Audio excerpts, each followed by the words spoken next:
Hello my dear viewers, I am Vishwanath. మన సాహిత్యం. ఎక్కడ పుట్టాడో, ఎక్కడ పెరిగాడో, తిరుపతిలో వచ్చి స్థిరపడ్డాడు. ఆయన ఎక్కడుంటాడో, ఏ మూల దాగుంటాడో ఎవరికూ తెలియదు. కానీ రచయితగా ఆంధ్రప్రదేశ్ మొత్తం తెలిసినటువంటి వాడు వడ్డేర చండీదాస్. ఫలించని రంగుల కళ వడ్డేర చండీదాస్ అంటాడు అబ్దుల్ రజాక్ హుస్సేన్ గారు. కళలు అందరూ కంటారు, కొందరు మాత్రమే నిజం చేసుకుంటారు. కొన్ని కళలు గమ్యానికి చేరుతాయి, కొన్ని కాగితపు పడవల్లా కొట్టుకుపోతాయి. కొన్ని కళలు ఇంద్రధనుసుపై జీవితంలో రంగులు పూయిస్తాయి. కొన్ని కళలు అమావాస చీకటిని మిగులుస్తాయి. కొన్ని కళల తీరం చేరిన అలలవుతాయి, మరికొన్ని తీరం చేరకముందే తునియలవుతాయి. అందుకే కళలు కనడమే కాదు, వాటిని ఒడిసి పట్టుకోవాలి, సాకారం చేసుకోవాలి. కేవలం కలలు కని వదిలేస్తే సరిపోదు. కలలకు ముక్కు తాడేయాలి, ఫలించేదాకా పట్టుబట్టాలి. అయినా కొన్ని సందర్భాలు కలిసి రాకపోవచ్చు, మనం కన్న కలలు చెదిరిపోవచ్చు. హిమజ్వాల రచయిత వడ్డేర చండీదాస్ జీవితంలో కూడా కొన్ని కలలు కల్లలుగానే మిగిలిపోయాయి. అంత మేధావి కూడా తన కలలకు సాకారం కల్పించలేకపోయారు. అలాగని ఆయన అసమర్థత అనుకుంటే పొరబాటే. కలలు పండాలంటే కాలం కూడా కలిసి రావాలి, పరిస్థితులు గుమ్మం తట్టాలి. వడ్డేర చండీదాస్ విషయంలో ఇవేం జరగలేదు. ఆయన కన్న కలలు ఫెయిల్యూర్ స్టోరీస్ గానే మిగిలిపోయాయి. అద్దూరు రఘురామరాజు గారికి వడ్డేర చండీదాస్ రాసిన ఉత్తరాల వల్ల ఆయన గురించి మనకు తెలియని ఎన్నో విషయాలు తెలిసాయి. ఇవన్నీ కాలగర్భంలో కలిసిపోయేవి. వడ్డేర చండీదాస్ కేవలం నవలా రచయితగానో ఓ తాత్వికుడుగానో మిగిలిపోయేవాడు. నిజానికి చండీదాసు బహుముఖ ప్రతిభావంతుడు, ముఖ్యంగా గొప్ప సంగీత ప్రియుడు, సంగీత పరిశోధకుడు. విషయం చాలా కొద్ది మంది మాత్రమే తెలుసు. చండీదాస్ రాసిన లేఖల్ని రఘురామరాజు గారు చాలా శ్రద్ధగా భద్రపరిచి హిమ పదనం నుంచి ప్రేమతో అనే శీర్షికతో ఓ పుస్తకం 2007లోనే రాశాడు. రఘురామరాజు గారు ఎంతో అభినందనీయుడనొచ్చు ఆయన గురించి రాయగలిగినాడు అంటే. ఈ ఉత్తరాల గురించి చూసుకుంటే మధ్యలో రాసినవి, ఇందులో కొన్ని ఉత్తరాలు మామూలుగా ఉన్న, కొన్ని ఉత్తరాలు మాత్రం బోలెడు కొత్త విషయాలతో, కొత్త సత్యాల ఆవిష్కరణలతో కనిపిస్తాయి. ముఖ్యంగా చండీదాస్ గారి వచనం రాసిన తీరు మరీ ప్రత్యేకం. వాటి గురించి ఎంత చెప్పినా తక్కువే. ఇమోహరాగిణి, వడ్డేర చండీదాస్ సంగీత రచన ఇమోహరాగిణి. నిజానికి తనకు సంగీత శాస్త్రం బొత్తిగా తెలియదంటారు ఆయన.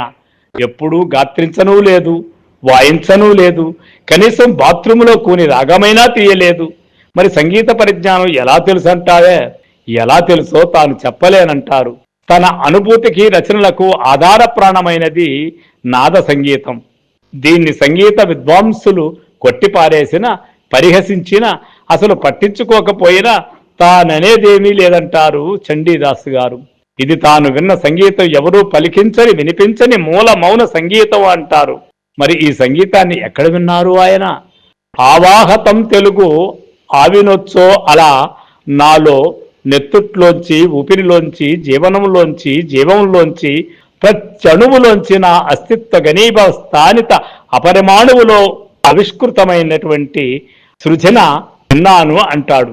ఆవాహత సంగీతం నేరుగానానికే, ఆనాహిత సంగీతం నేరుగా చెవికి వినిపించదు. అలాగని వినిపించనిదేం కాదు.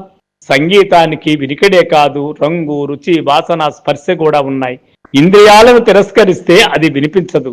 ఇంద్రియాలతో ఇంద్రియాతీతంగా, మహేంద్రికంగా సాధ్యపడుతుంది.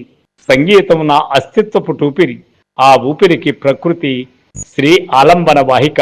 ఆ యానంలోంచి మహామూలతత్వం అనుభూయిష్టమవుతూ ఉంటుంది. అది ఒక స్థాయి చేతన జీవులలో స్ఫోటించినప్పుడు ఒక్కో రూపంలో కళా సృష్టి జరుగుతుంది. పెళ్ళుబికిన సంగీతానికి అమనసంధానంగా వచ్చింది సాహిత్యం. సంగీత మహామహుల శ్రవణ నాదాధారంగా పారాడుతూ మూర్ఛనలు పోతుందు తన్మయిస్తూ శ్రవణ నాదంలో సుషిప్తు భావనమై, ఆవాహిత నాదంలో జాగృత అస్తిత్వమై, అనంతేంద్రియ మౌన స్ఫోటనంలో పత్తికాయల చిటిలి దిక్కులు తెలియక ఇదేదో ఈ దిక్కున ప్రద్బలించాను. అందుకే సంగీత మహామహులందరికీ వందనాలతో పాటు క్షమాపణలు కూడా అంటూ 1982లో అంటారు చండీదాస్. ఈ సంగీతంలోని ముఖ్యాంశాలు ఎలా ఉన్నాయో చూద్దాం ఇప్పుడు.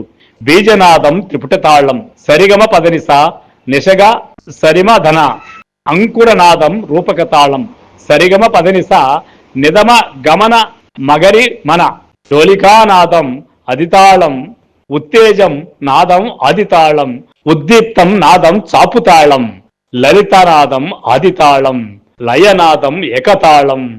తాత్విక రచనలు ఇలా పోల్చుకుంటూ పోతే ఎన్నో నాదాలు, ఎన్నో నినాదాలు. సుమారు 300 పేజీల చండీదాసి పుస్తకానికి 50 పేజీల ఫుట్నోట్స్ రాశారు ఆయన.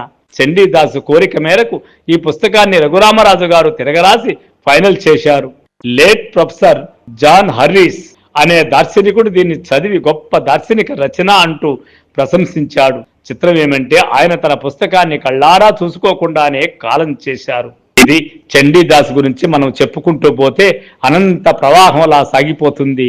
అనుక్షణికం నవలలాగా క్షణ క్షణం ఆయన యొక్క జీవిత విశేషాలు అంతుబట్టని అగమ్య గోచరంగాను ఆందోళనగాను అద్భుతంగాను కనిపిస్తుంది. సో ఫ్రెండ్స్, వడ్డీల చండీదాస్ గురించి తెలుసుకోవాలంటే ఆన్లైన్లో ఇంకా చండీదాస్ అని కానీ మనం సెర్చ్ చేసినట్లయితే ఆయన నవలల యొక్క వ్యవహారము, ఆయన జీవితం యొక్క వ్యవహారము మొత్తం మనకు తెలుస్తాయి. సో ఫ్రెండ్స్, మన సాహిత్యంలో ఈ వారం మనం వడ్డీల చండీదాస్ గురించి చెప్పుకోవడం గర్వకారణంగా అనుకుంటూ మా ఛానల్ మీకు నచ్చినట్లయితే సబ్స్క్రైబ్ చేయండి, లైక్ చేయండి, షేర్ చేయండి. మన సాహిత్యం విశ్వనాథ్.